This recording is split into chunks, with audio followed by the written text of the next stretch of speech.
కన్యా రాశి వారికి ఈ యొక్క శనైశ్వరుడు 5 మరియు 6వ స్థానాధిపతి అయ్యారండి. ఇంతకాలం కూడా గోచారంలో ఆయన 6వ స్థానంలో కుంభంలో ఉన్నారు. ఇప్పుడు 7వ స్థానంలో మీనంలో స్థితి పొందబోతున్నారు.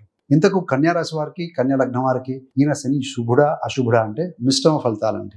ముఖ్యంగా పెళ్లి కాని యువతి యువకులు ఎవరైతే ఉంటారో, వివాహ సంబంధాలు చూస్తూ చూస్తూ విసుగు చెందిపోయి ఉంటారో అలాంటి వారికి అందరికీ కూడా డెఫినెట్గా వివాహ సంబంధాలు కుదిరి తీరుతాయి ఈ ఒక సంవత్సరంలో అని చెప్పవచ్చండి. మ్యాక్సిమం 2026 మే లోపల వివాహం అయి తీరుతుంది. సో ఆ రాశాధిపతి గురువు కూడా బలంగానే ఉన్నారు కాబట్టి సో అది కూడా శుభఫలితంగానే భావించాలి. 7వ స్థానంలో శని. మీ యొక్క వ్యాపారాలు వృత్తి విషయంలో కూడా మంచి అభ్యున్నతి ఉంటుందండి. ఎప్పుడైతే 7వ స్థానం అంటే జీవిత భాగస్వామి, వ్యాపార భాగస్వామి రెండింటికి అధిపతి ఎవరు? గురుడే. ఆ గురుడు మే 15 నుంచి కాస్త మనకు 10వ స్థానం, 10 అంటే కేంద్రం, శని కూడా కేంద్రంలో ఉన్నారు. అంటే శని గురువులు ఇద్దరు పరస్పరం కేంద్రంలో ఉండటం వల్ల అభివృద్ధి ఉంటుంది.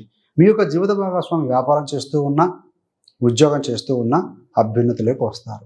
మరి కొంతమందికి బదిలీలు, ట్రాన్స్ఫర్స్ కూడా ఉండే అవకాశం ఉంది. ఉన్నా కూడా పాజిటివ్గానే ఉంటుందండి.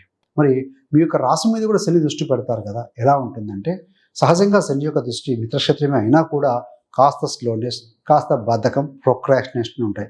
వాటిని మీరు వదిలివేయాలి. వదిలేయాలంటే ఏంటి? Plan of action.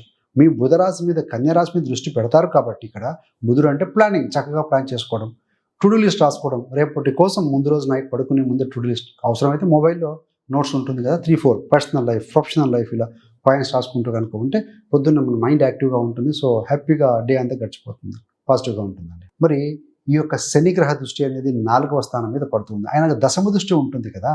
మొదటి సంవత్సరం అంటే 2026 మే వరకు కూడా శని గురులు ఇద్దరు కూడా 4వ స్థానాన్ని చూస్తారు. డబుల్ ట్రాన్సిట్ వల్ల 4వ స్థానం బలపడుతుంది.